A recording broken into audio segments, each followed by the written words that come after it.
Holsopple. We're having internet problems, so we're going to work through that. So don't stress too much if we just wait for each other back and forth. It's not a big deal. We'll manage it.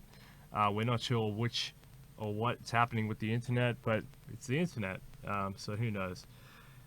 So, Mr. Holsopple, welcome back to Detonation. This is post debate. We're free to have a better discussion. I just want to get your feelings on how did you feel the debate went on your angle? Well, I thought I was able to get the message across that I was trying to get across. There was a bit sloppy in some cases. I had some run-on sentences and some fragmented sentences as I tried to get my message across.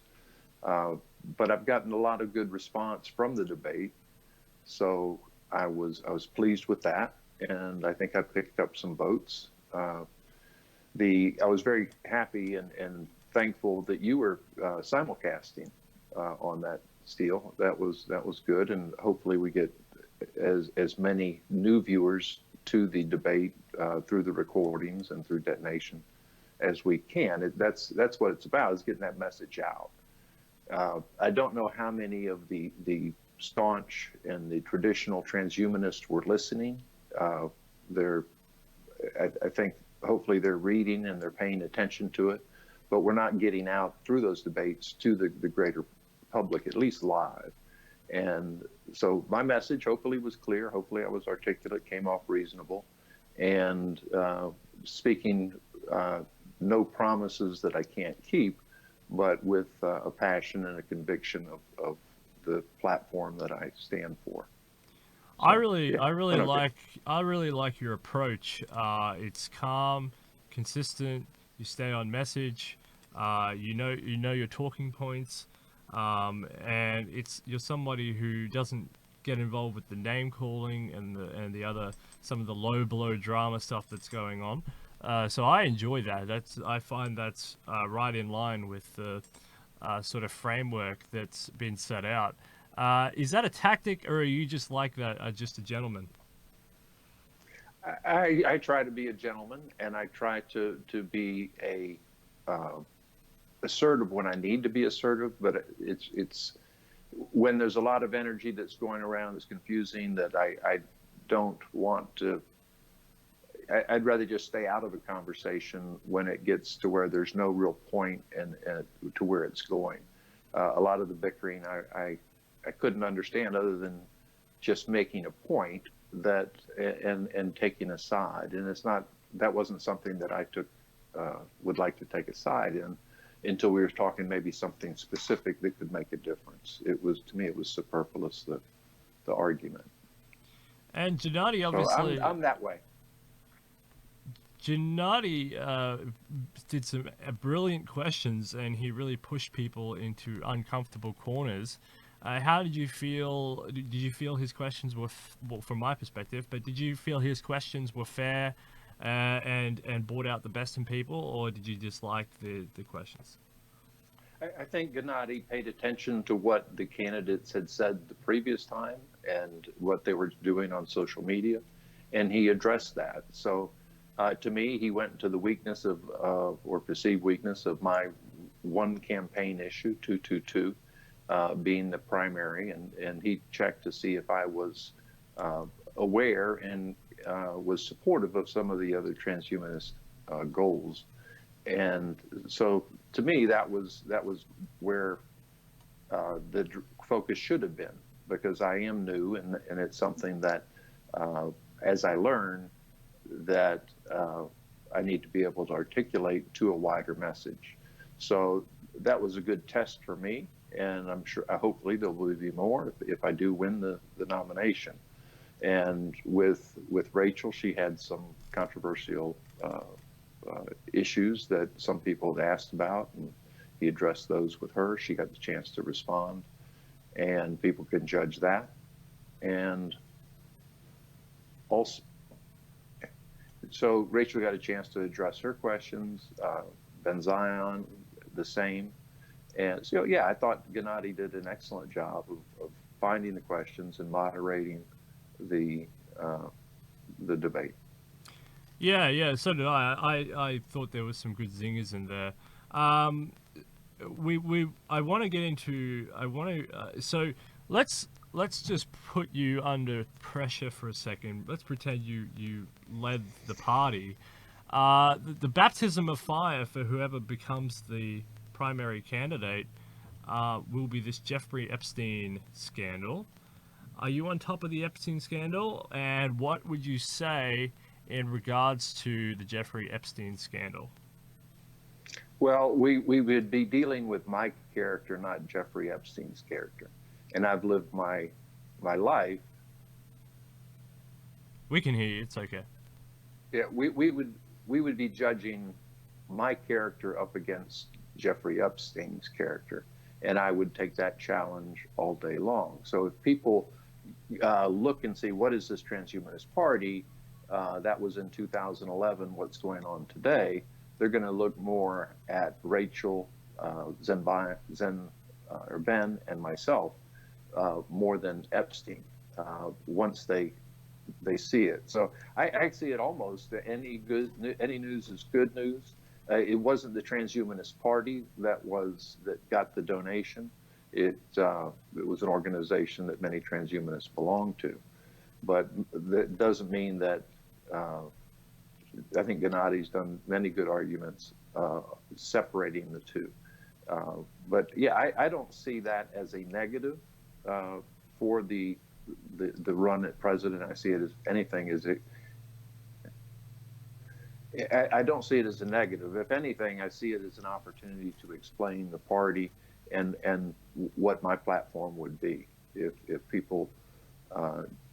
I put more weight on the MIT Technology Review article coming out and the possibility of that bringing to the conversation the transhumanist party. The Jeffrey Epstein thing happened. If people read past it and actually explore the transhumanist party, I have confidence that the party will be able to withstand that. So your strategy dealing with the Jeffrey Epstein would to be follow the advice of the chairman.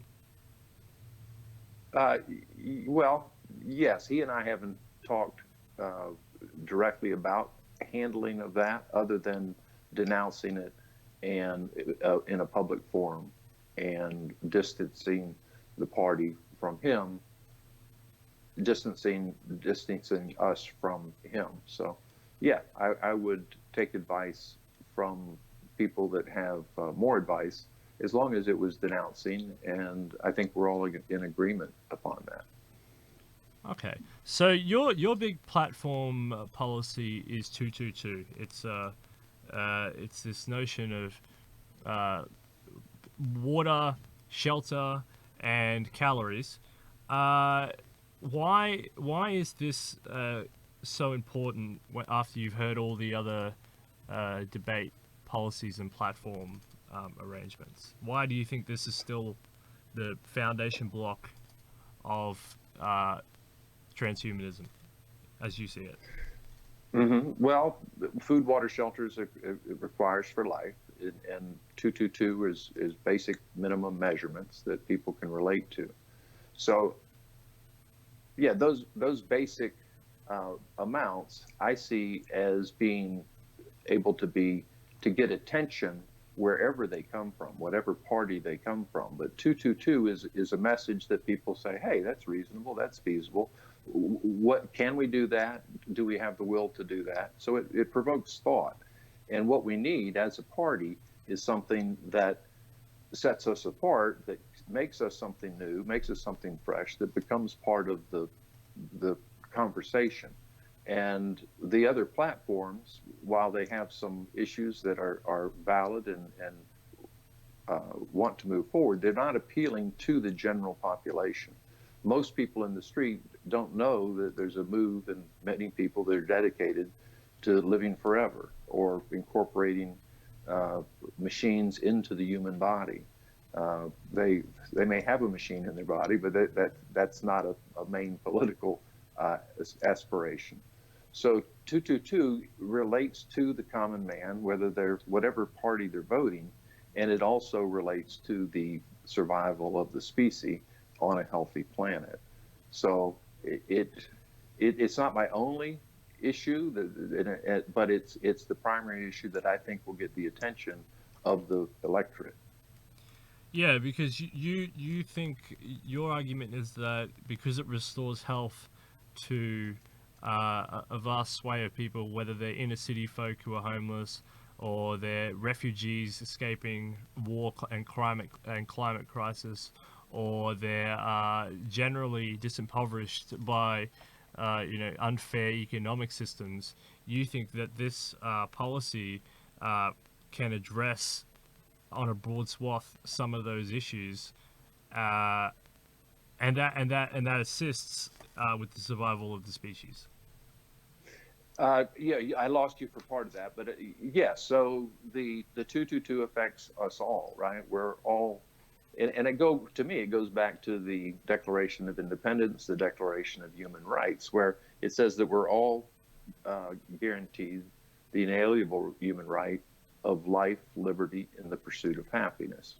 And again, life is dependent upon 222. So whether it be an elderly shut-in or a 3-year-old with orphan, those basic elements are there. So they'll obviously be benefited if we have a global initiative to bring food, water, shelter to anyone wherever they are. But it also makes them a contributing member of a strong economy once people have the basic needs met. And so through those inalienable human rights and all of the nonprofit organizations, all of our governmental organizations that are spending billions of dollars on these problems, if my idea is to have the 222 as common indicators to measure the success of those collaborative efforts. So what I would want to do is set up community centers here in the U.S. that have the components of the nonprofits that are working in that area. For instance, here in Florida, in Tampa, we have an area out by the University of South Florida that's historically transient and poor and could be measured below 222.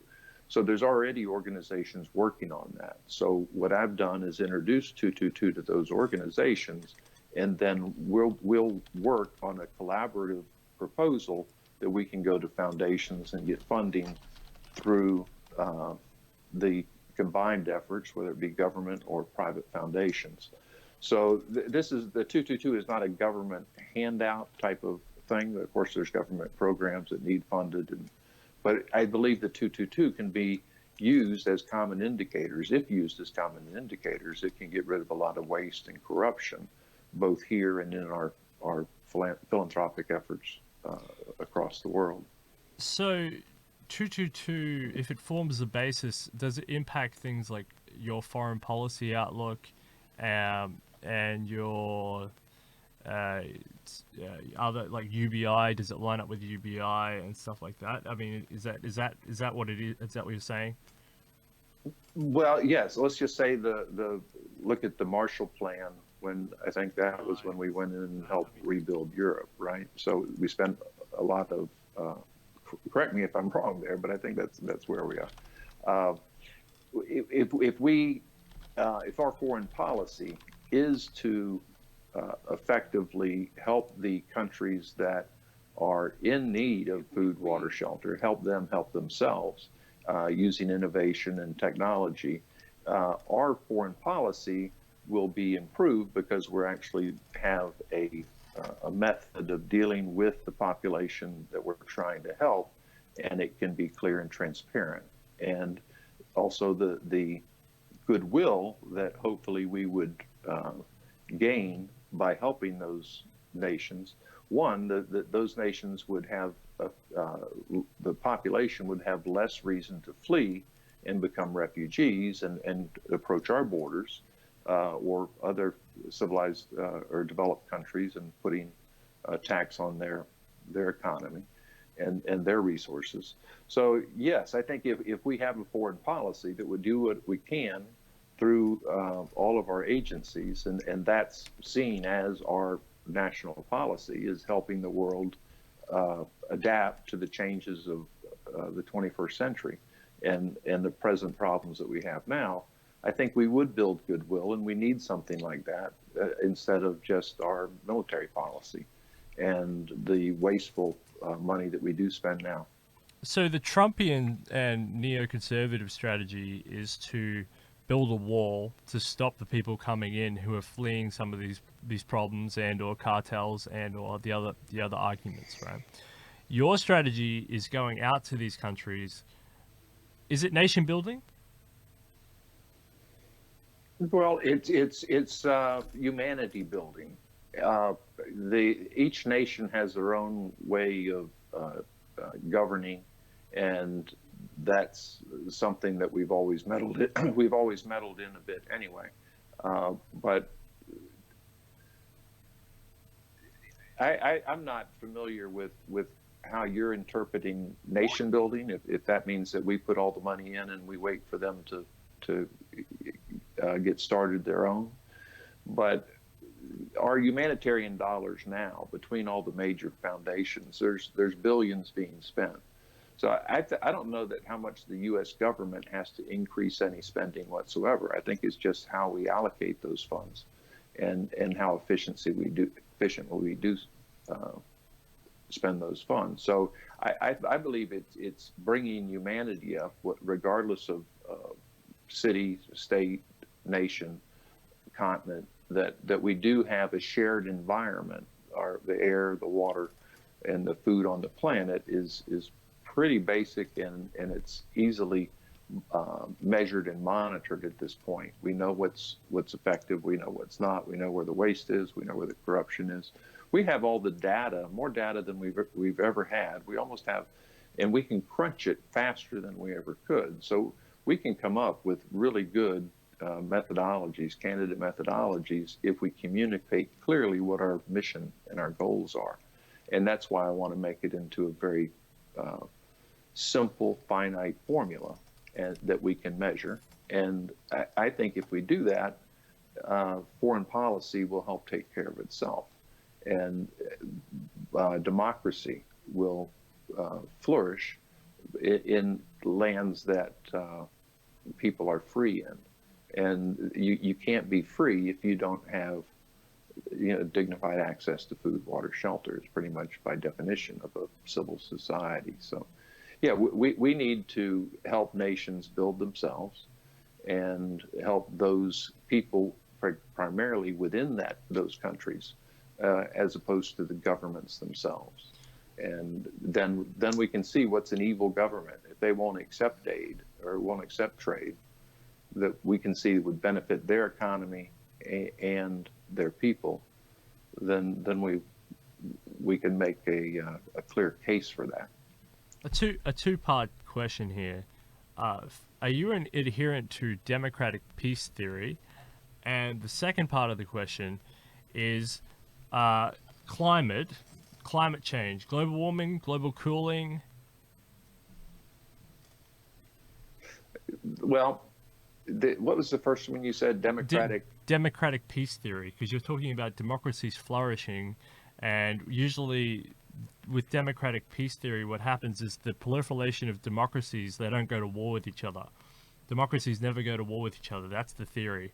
And the more democracies there are in the world, the more internationalism, the more free trade, the more cooperation, the more adherence to international law, international norms, the more sharing of culture, that sort of stuff. Are you an adherent to that idea? I think that's a very valid stance to take. Not saying that China needs to become democratic in order for us to have a peaceful, prosperous society. Not everybody has to be democratic, but I think the democratic way of life is something that is very precious, very special, and as a veteran, I took an oath to die for that. So it's something that I do. I do adhere to a democratic. And all the values, also freedom of speech, and all the values, human rights. But yes, I believe democracy is the way to go. As far as the climate crisis, we do have a changing climate, regardless of the cause. I believe it is in large part man-made, man-caused. And regardless of the cause, though, we have certain demands that are going to test all of our infrastructure and our economic models as we have more mass displacement of populations, both here in the U.S. and around the world. So the refugee problem is something that's not going to go away until we address it and those people have a place to go. And what do they move for is, again, I'm back to my platform, they want to go where they have adequate food, water, and shelter. So we as a nation here in the United States, I think it's very good to have a social net to when people are deprived or threatened of the deprivation of their basic elements, basic needs, we have to have something in place to adapt to that, and not just a stopgap measure. We have to plan cities, and this is where Ben Zion had mentioned the public lands, and only 18 or 20% are actually national parks, but that may be land that we can rebuild cities, modern cities, with infrastructure, transportation, energy, and using all technologies. I think that's something that we need to do, and I think it's something that is doable and that people would actually buy into. If we give them and say, hey, there's this new place up in the Carolinas or in the middle of Florida, and they've got water and they've got food, and you don't have to, there's public transportation, and these different corporations are investing and building facilities that will employ people. So it's a mass undertaking. What we're looking at here is a time in our civilization, in our right now, that we have an opportunity, regardless of why things are changing. We have the opportunity to one, help those that are struggling now, those that are predicted to be struggling. And as I say, we can clean up the planet and reduce carbon emissions and plant trees. And we can, I believe, help impact the planet to stop the heating. Now, you had said some people call it global cooling. Is there a real argument that the Earth is getting colder? Well, are there some that say that? Hopefully the internet holds up. It seems it doesn't like the voice. Yes, and the argument they say is that it's the sun. The sun is the primary driver of the Earth's cooling, warming mechanism. Scientists argue it's carbon emissions to do with the atmosphere and the fact that we've become sort of like a greenhouse. They call it the greenhouse effect, the heat being trapped in. These people say no, it's about sunspots. It's about the amount of heat coming out of the sun. And right now we're going into sort of a sun cycle that's going to have less heat spots on it, which means that the Earth is going to go through a mini ice age, as opposed to global warming, which has been the prediction for a long time now. So, well, how we got off topic in the debate last time, and there was a little bickering here and there. I relate that to whether or not we're going to have to adapt to cold or to hot. The climate is changing, and even with the way it is, we've got these issues, and it's brought about by drought in many cases, and the inability for those people to grow their own food, or the water supply that disappears. So those problems, as I say, I personally believe, and I'm not a scientist, that we have a problem with carbon emissions and the warming of the climate due to that mixture of gases. So I know we have problems in the ocean. If I'm wrong, and we take the measures to bring security to all those on the planet, and they get security, then so if I'm wrong and if we take action to mitigate the suffering, and we were wrong, then we're still mitigating the suffering. But if I'm if we are right, if the climate is changing, and we don't take measures to address it, then there's no turning back. Either way, the argument, either way, that the catastrophe will be immense. It's not. There's no Right. going around that. So whether it cools or warms or it's irregardless, there will be this problem of refugees and climate, eco refugees and wars and scarcity of resources and all the other things as well. The only problem is it's like Hitler or Napoleon invading Russia. If you don't pack winter clothes, you can have a big army, but they're ill-equipped. Yes. So that's where I'm getting back down to is we need the basics, and then we can go by seasons. But what we've got now is a breakdown in our social fabric, and it really gets down to the security of the individual and the society. The U.S. right now is afraid for our security because we have people coming over. At least that's what we're told to be, is afraid.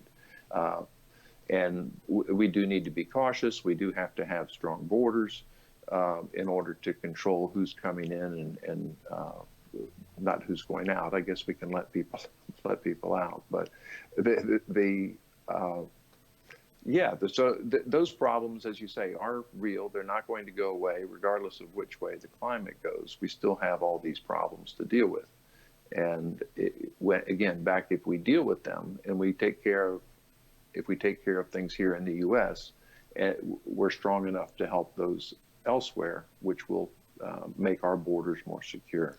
I want to give you a chance to talk about some policy that we haven't really had a chance to talk about because you get swallowed up in 222, but so that the other transhumanists, in line with one of Gennady's questions to you about being new to the transhumanist movement. Hopefully my internet is doing okay right now.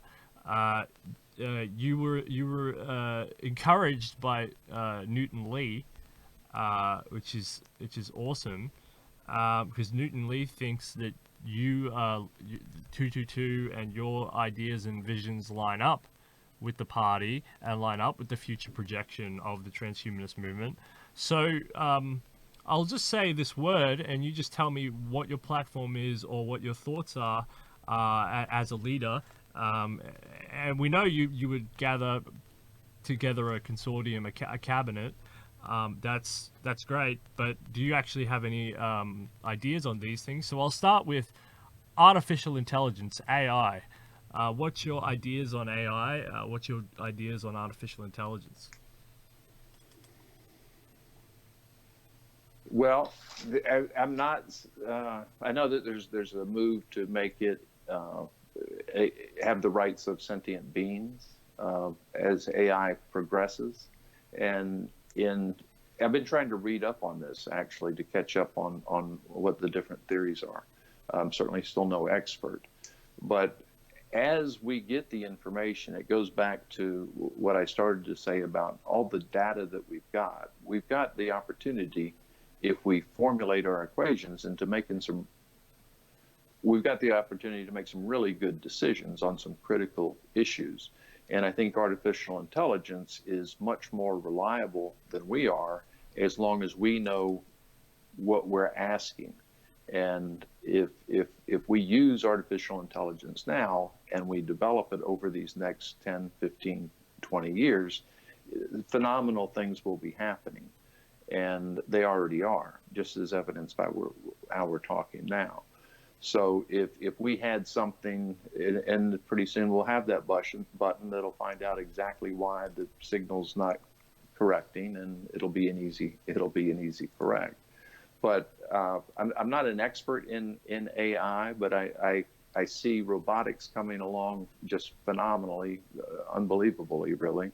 Whether it be in air or underwater or on land, and the brains that those little bots are carrying are phenomenal, and they're going to get smaller and smaller. We'll be able to put artificial intelligence into the bloodstream in whatever type capsule form and find out remarkable things, whether, it's nanotechnology and getting down into the molecular level and changing for the better certain conditions in healthcare. Again, I'm not an expert in AI, but I would certainly support that. I think it's important that we maintain security of that technology, and because it's going to be advancing outside the U.S. There's going to be billions of dollars put in to develop it, regardless of whether we do or not. That's the way it's going.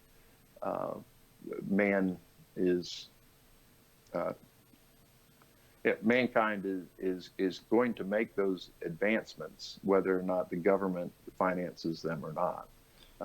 Private industry is certainly pushing that forward faster than the U.S. government. Yeah, so do you worry about sentient AI, like a super AI taking over everything, or the security implications of a terrorist or a religious cult, or a rogue government, or a crazy scientist, or anything, using an AI for malign, malicious purposes?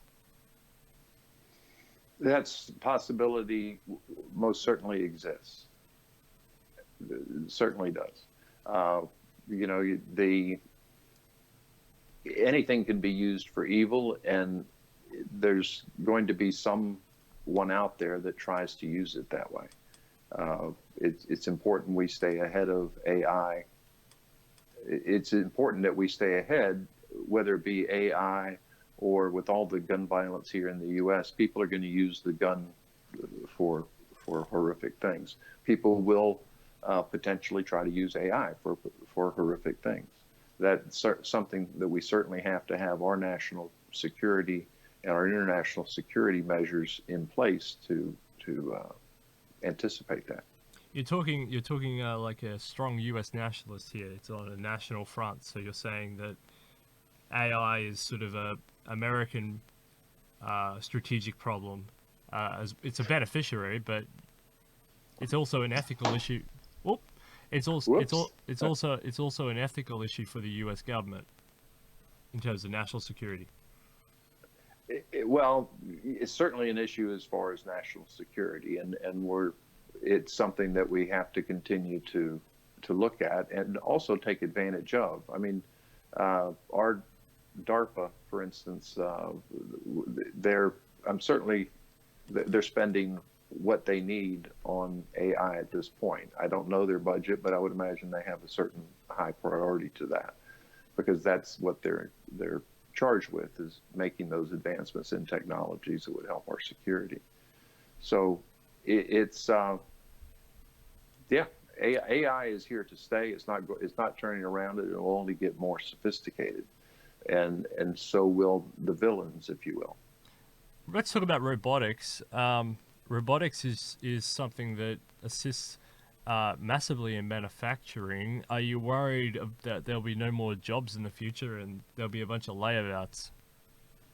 Well, I'm not worried that there will be no more jobs in the future, but the jobs are certainly going to change, and robotics has, as you say, already in many industries replaced millions of jobs, and that's the unit of work in the future. I believe will be less units of work per calorie, per gallon of water, and for shelter, as robotics become more and more involved. So what are we going to do with the population? How are we going to maintain a healthy economy? And that goes back into the conversation of a universal basic income. So if there are people that think, okay, we'll have robots doing the Jetsons. Robots will do everything that we need.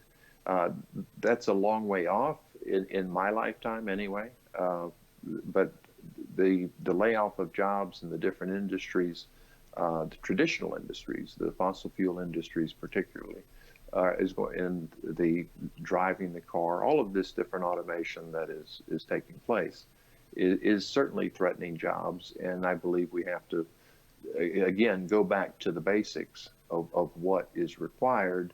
And over the past 50 years, we've really become a wasteful consumer population, and without a whole lot of regard for the environment or what the unintended consequences that we're indulging in as we indulge, what impact that has on this and the environment and future generations. So as robotics come along and as AI comes along, those choices and the impact of those choices will be easier to see in advance as we take more information in, and we can calculate what effects that will have in different areas. You're a military man. Are you worried about humans being left out of the loop in the modern military with drones and robot vehicles and eventually super soldiers that are no longer human?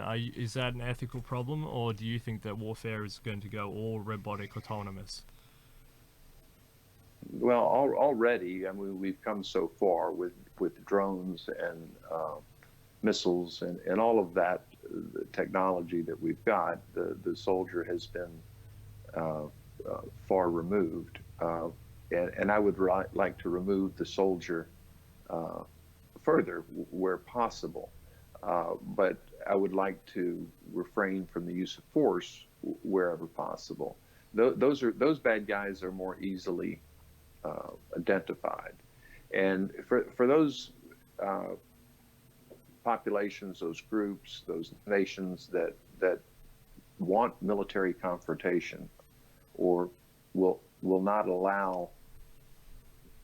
Yeah, for those nations that we are confronting with, that we do have military conflict with, again, that goes into a foreign policy of what does the United States stand for. Are we an imperialist country that will go into a region and destabilize it for oil and for energy and for the corporate benefit? I think we've been that in the past, and I think we need to get away from that. So if we are able to demonstrate that we have the best interest of the people in those nations, and the people within those nations know where the U.S. stands, if we can get past the propaganda that is spread, for instance, North Korea, they think we're the worst place. And sorry. You're all right. You're still here. Okay.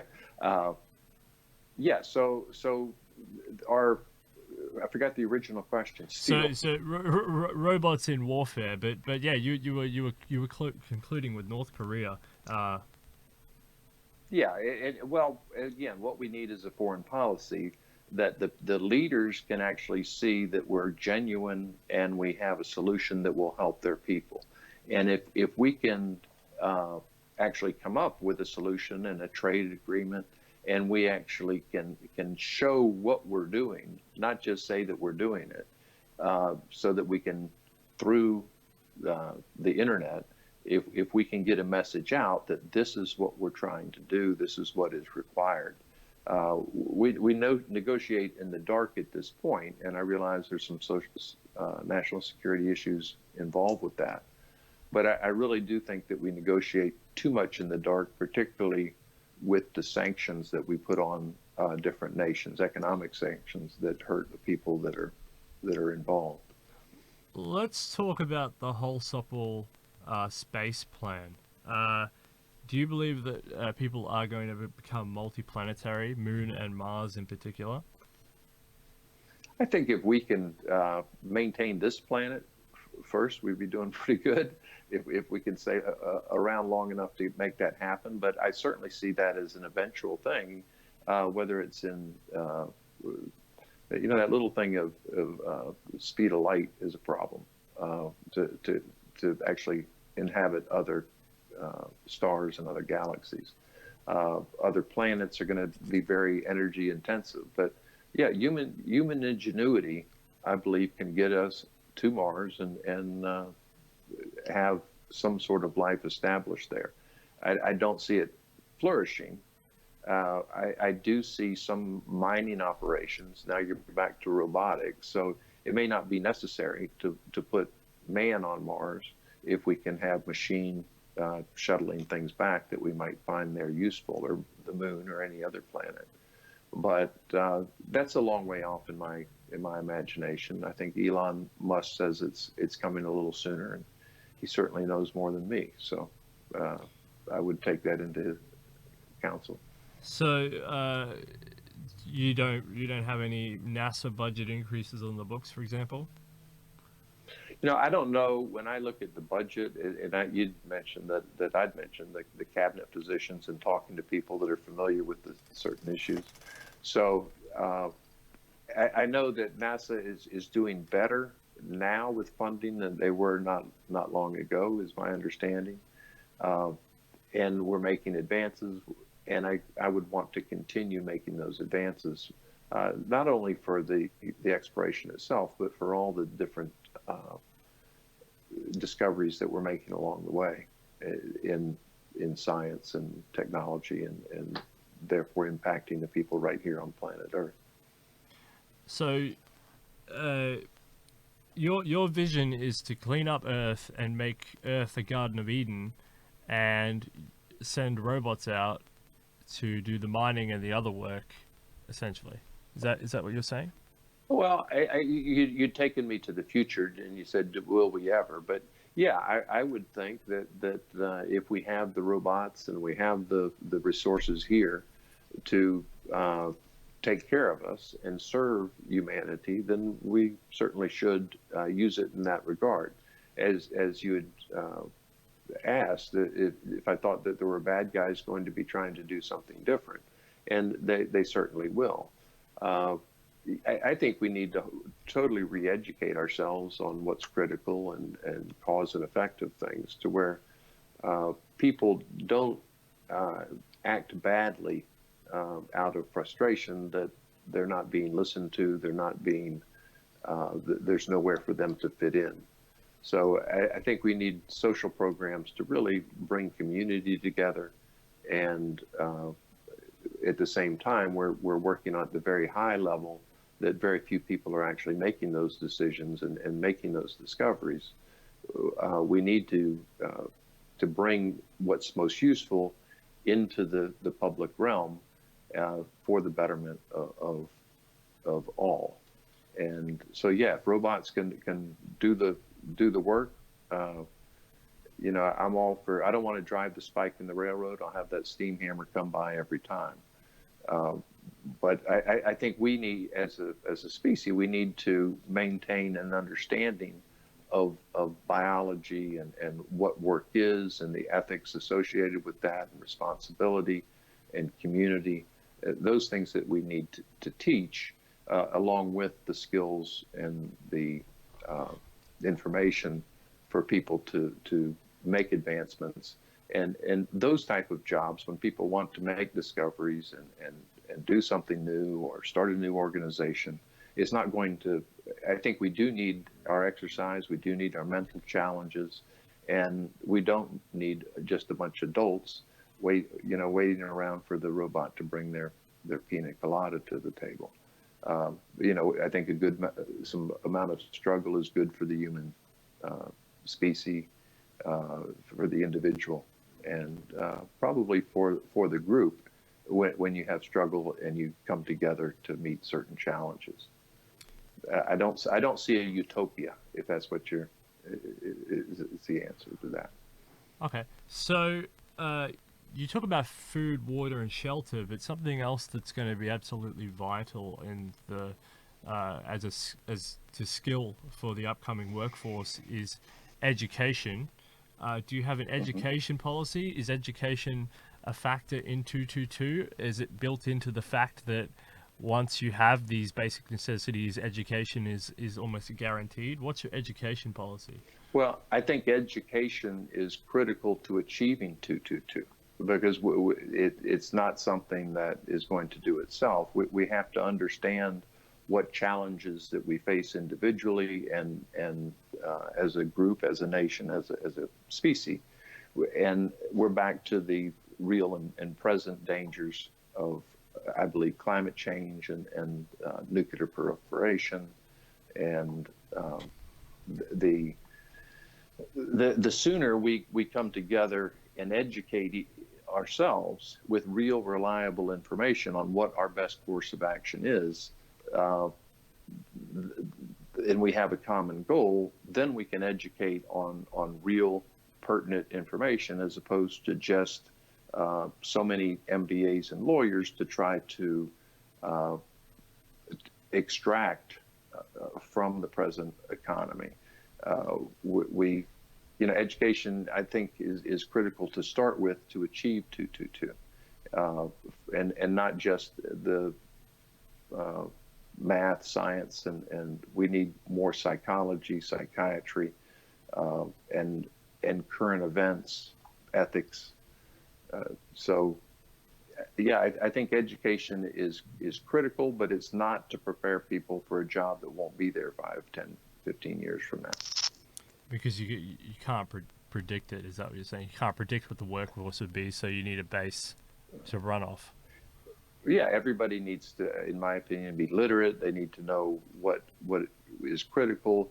They need to know what they consume, where their trash goes. We need to realize what our space here on the planet requires for us to be rewarded by the society. And so long now, you get your high school degree, you get your college degree, you get your postgraduate if you're able, and then you go get a job with a corporation, and that corporation, you become part of what they're doing. And we need our corporations to be more in tune with what those challenges that we're facing are. And as I mentioned, the Marshall Plan, and we need something large. We need something that people can get behind and recognize that this is our space and time. So while education's key, I think in the future, so much more of it will be online, and you'll have better educated people because more information is available at the push of a thumb. And so the universities will go that way, banks have gone that way, purchasing has gone that way. So I think much of education will end up being online. In the meantime, and as the teachers, we need to take better care of the teachers and educate the teachers with this, and allow the teachers to teach. So I'm not trying to replace teachers. I would have schools, more schools, but I want them to teach more pertinent information for a peaceful, prosperous society, as opposed to just get a job in the current economic structure. They'll be able to do that plenty themselves, but I want them to have a very good perspective of what's going on and what's critical, what's urgent when they get out of school. And I think the young people are starting to see that. They don't trust the old guard to have their best interest at heart. So I think the AI is going to revolutionize education. Absolutely. Well, that's a really good point. So let's talk about the virtual world. The virtual world is growing. Virtual space is growing. The amount of time people invest in the virtual world. You cut out again. Sorry. That's all right. Am I back? Yeah, we were going to talk about the virtual world. Yes. So the amount of time and money people are investing in the virtual world is climbing. What's your opinion on the virtual world? Well, Rachel was saying something about she wanted to create games so people could take out their aggressions, and I adamantly disagree with that. We've already got those type of devices. I think we need to, back to education, I think virtual reality properly presented could be super entertaining and educational at the same time. So I think virtual reality has, I'm not going into some of the stuff that I read that eventually we won't need the body. We'll live in a virtual reality. That sounds like it's actually feasible. The convergence, if you will, to where we can blend the two together. But at this point, I think the virtual reality has it's one of those things. It can be used for good. It could be used for bad. You know, you could program people if you get them watching it again and again and again. You influence people's minds. So I think that has to be monitored. I'm not sure what we're doing about that now, as far as in the consumer protection agency that we have here in the United States, how much it protects what type of programs are available online. But if scientists, if psychiatrists say that this is actually part of the reason that we're having these mass shootings, and then certain types of behavior maybe go along with that game, there's certain programming that would be required, or in some way, to a warning system. And in some case, maybe, you know, it's illegal to do that. You know, it's illegal to go yell fire in a theater. So there may be, you know, there's certain things where free speech is restricted. Yeah, that's really interesting. So just to round the show off, I want to just quickly talk about Healthspan. So this concept known as longevity, escape, velocity. And if people survive long enough, they'll hit this thing called the singularity. Can you talk on these two concepts, longevity, escape, velocity, and the singularity? Well, not very well. I can't speak on them. I've been the longevity. I think speaks for itself. I don't, as I said, I come from a family of centurions, so and my focus is more on the next 5, 10, 15, 20 years, and where cryonics is one of the ways for those that are dying now that they could hope for the super longevity and singularity, so that they could live forever. There's, you know, I don't want to put somebody's right to be frozen, and it's not something that we can afford for everyone. I think the private industry at this point is a good place for that research. As I say, we're not going to stop it with. I wouldn't tend to stop the funding as that we have in place. I'd look at it to see if there was more. But the singularity is a very interesting aspect of how we are going to advance with technology, and it's a very interesting concept. It's you know, I think Criswell says it's 30 years away or something. You know, I'm not sure the numbers, but I hope I live to see it. And I'm not an expert in it, and I wouldn't want to talk too much more about it, other than wow, wouldn't it be fascinating? And my observation is, with the processors and the size and the miniaturization of things, as I mentioned, nanotechnology and all of that I don't understand in any depth. I think we need to advance that. And to make a decision, actually, as a serious candidate for the presidency, not just the Transhumanist Party, I would hope that I would have experts counseling me on exactly the way to fit these main core goals of the Transhumanist Party into a legitimate platform.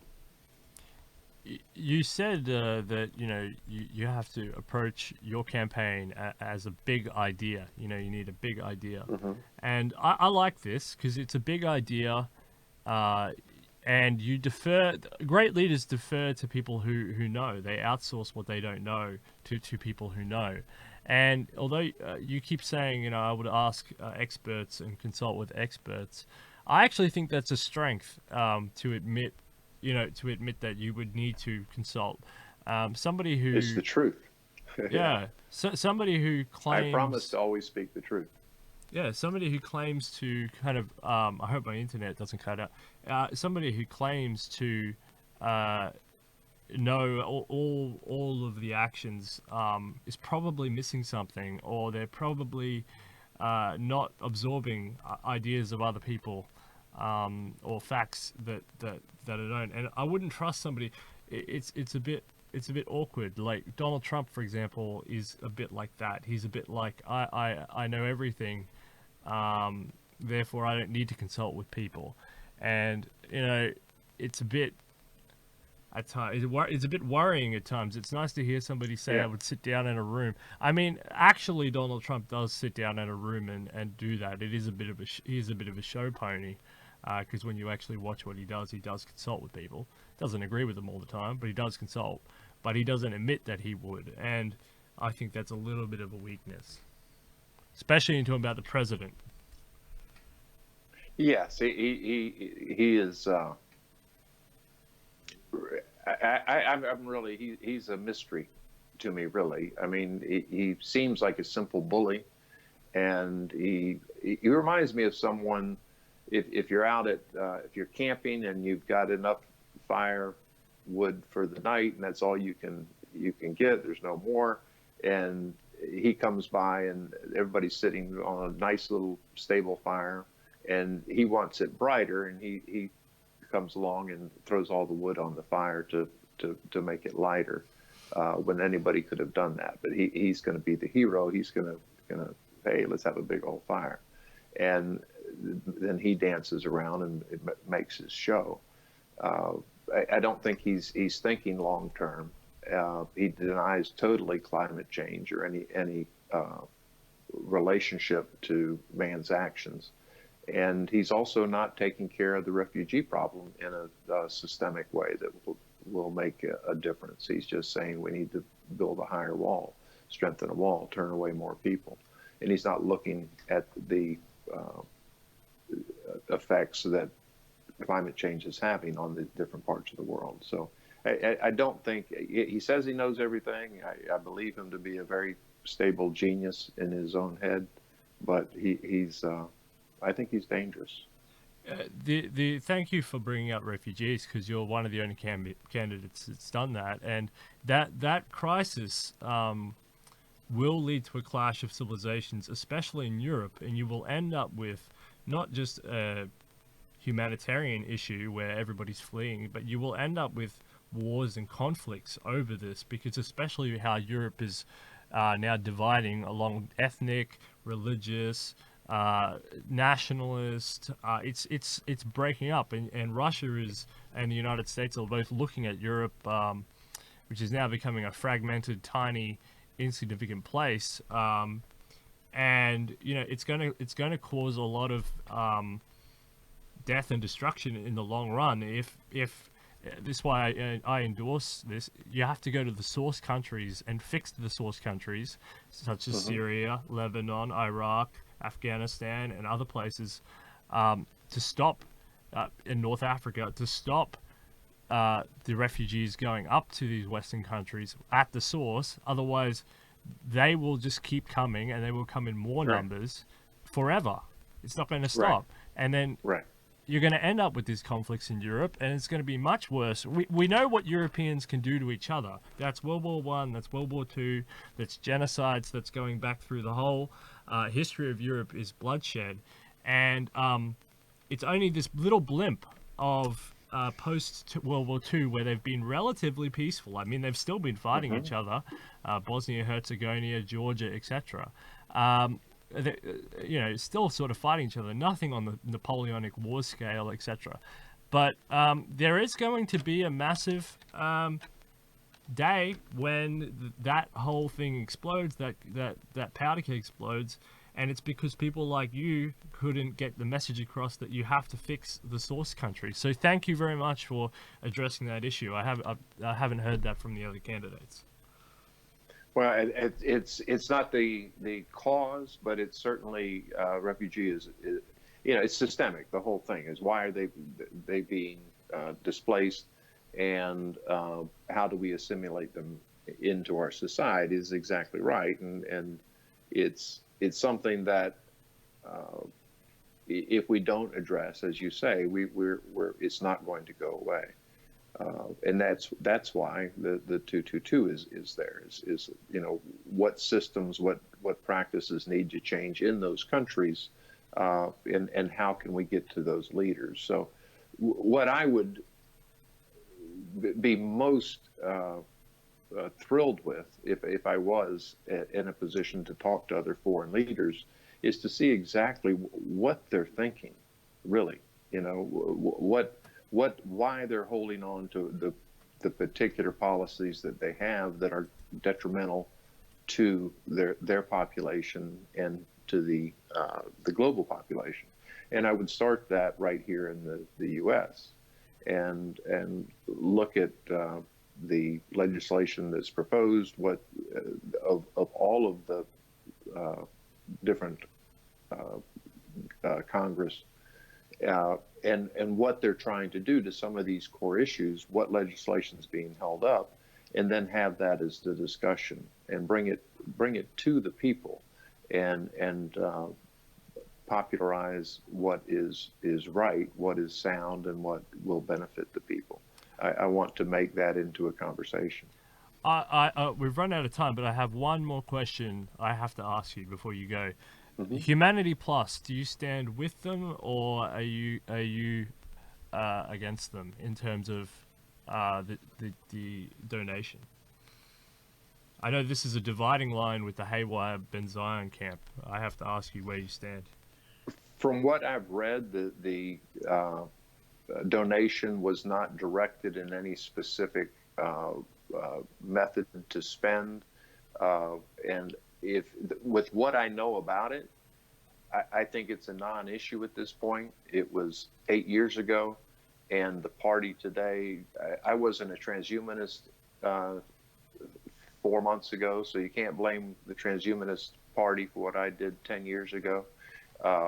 And I'm not going to blame Transhumanist Plus for what Epstein has done. I think it's a false equivalent, and I'd like to put that to bed. I don't think it was spent on raping babies. I think it was spent to better the transhumanist values. Thank you very much. Is what I would like to think. Thank you very much for coming on Detonation, theunshackled.net. Check it out. Thank you so much. Hopefully that clears up a lot of questions that people have about your other policies and things like that. I'll do the best I can. Thank you very much. All the best in your campaign. Thank you. Thank you, Steele. Bye-bye.